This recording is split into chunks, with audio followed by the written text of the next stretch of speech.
बोलो। प्रोसिक्यूटर, हमें इत्तला मिली है मैडम यशवा के खिलाफ दिया गया बयान वापस ले लिया गया है। बहुत शुक्रिया। क्या हुआ? अच्छी खबर है, अम्मी को रिहा कर दिया गया है। ये तो बहुत ही खुशी की खबर है।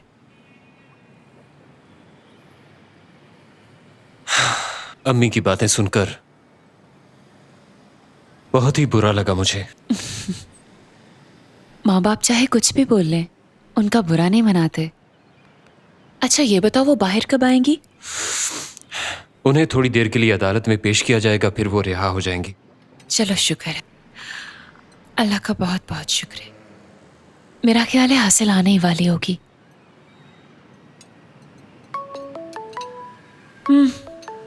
फिर से फोन कॉल्स शुरू। हेलो। प्रोसिक्यूटर, मैं आपको नेमत इमरान के बारे में कुछ बताना चाह रहा हूँ। हाँ, सुन रहा हूँ। कल रात उनके घर पे किसी ने हमला किया है सर। क्या वहाँ सब खैरियत तो है ना? उनके सिक्योरिटी गार्ड गुलशेर की टांग पे गोली लगी है और क्या आमिर हुआ? नाम का बंदा भी जख्मी हुआ है। हाँ हाँ, बोलो। दूसरी बात यह है कि फरहत अरसलान और उसकी बीवी पर भी हमला हुआ है। वो दोनों एक होटल में रह रहे थे। जब हमारी टीम वहाँ पहुंची तो वहाँ पे उन्हें 2 हमलावरों की लाशें मिली। लाशों को पोस्टमार्टम के लिए भेज दिया गया है। फरहत अरसलान और उनकी बीवी बिल्कुल महफूज है। ठीक है, ठीक है, मैं आता हूँ। मुझे भी तो कुछ बताओ। अभी तुमने आसिल से बात की, क्या वो आ रही है? हाँ, तुम्हारे सामने ही तो मैंने उसे कॉल की है। ठीक है। आखिर हुआ क्या है?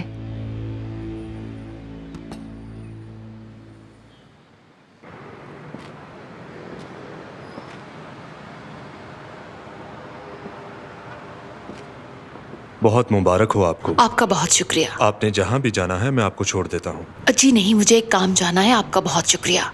ठीक है, जैसे आपकी मर्जी। नेमत साहब को आप बता देंगी या फिर मैं कॉल करूँ? जी बेहतर है आप खुद उन्हें कॉल करके बता दें। ठीक है, आप अपना ख्याल रखिएगा।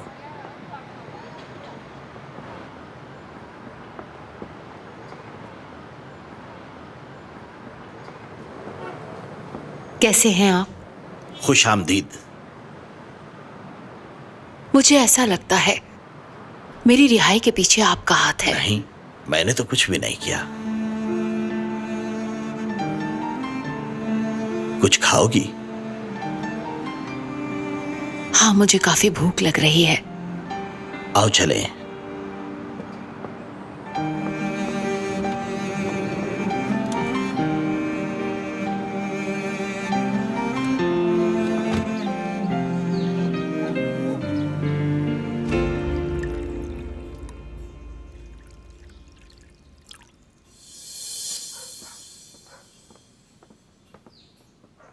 Good morning.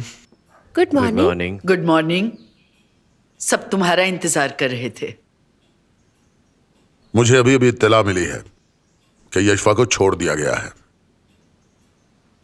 शुक्र है, ये मसला तो हल हुआ। और फरहत के साथ आप में से कोई भी बहस नहीं करेगा। क्यों? क्योंकि मैं नहीं चाहता कि इस घर में दोबारा से कोई बड़ा मसला खड़ा हो जाए। सब सब्र से काम लें। सबसे पहले तो ये पता चलाओ कि हमला किसने करवाया। आखिर इसका जिम्मेदार कौन है? किसने दुश्मनी की हमारे साथ? क्या अब तुम कमजोर हो गए हो कि जिसका जी चाहे हमारे घर पर हमला काश कर मैं दे? उस वक्त घर पे मौजूद होता, उन सब की खोपड़ियों में गोलियों से सुराख कर देता। कंट्रोल करो यूनुस। आप बिल्कुल फिक्र मत करें अंकल, मैं उन लोगों का जल्द पता लगवा लूंगा। वो जो कोई भी थे जल्दी ही उनका पता चल जाएगा और उन्हें सजा भी मिलकर रहेगी। बच नहीं सकेंगे वो। सब ठीक हो जाएगा अंकल। वेलदान, तुम तो बहुत डर गई होगी ना? यूनुस, हाँ मेरी जान। मुंह बंद रखो। हैरान हो जाती हूँ मैं, तुम दोनों जब आपस में इस तरह की गुफ्तगू करते हो। अजीब है। आबिद कहाँ चला गया है? कहाँ जा सकता है वो? गुलशन के पास होगा, उसे खुशखबरी सुनाने के लिए गया होगा। आबिद बहुत अच्छा है, मैं तो उसे बहुत करीब से जानता हूं आंटी। बस उसने ये जो फैसला किया है ये कुछ अच्छा नहीं। फिलहाल उसकी अकल पे पर्दा पड़ गया है। तुम्हें कोई हक नहीं पहुंचता कि तुम आबिद के बारे में ऐसे बात करो। लगता है कि तुम कुछ ज्यादा परेशान हो। हाँ, पूछ सकता हूं? आजकल क्या प्रॉब्लम चल रही है? तुम कुछ उलझी उलझी सी हो। क्या बात है? फरहत और आसिल वो दोनों तो ठीक है ना? क्योंकि तुम्हें उनकी फिक्र तो होती है। तुम अपनी हरकतों से बाज आ जाओ यूनुस। चलो ठीक है। तुम्हारी बातें सुनकर मेरे हाथ कांपने लग गए। सुना तुमने? फिर तुमने पी होगी, क्योंकि इस हालत में भी हाथ पांव कांपने लगते हैं। पीना तो तुम छोड़ नहीं सकती, ऐसा ही है ना? दूर रहो मुझसे, समझे तुम? ठीक है, आप एंजॉय करें।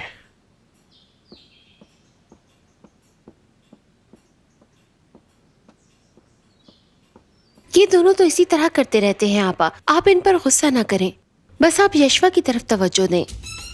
ये सोचे कि उससे छुटकारा कैसे हासिल किया जा सकता है। ये सब कैसे मुमकिन होगा? यही तो आपने सोचना है।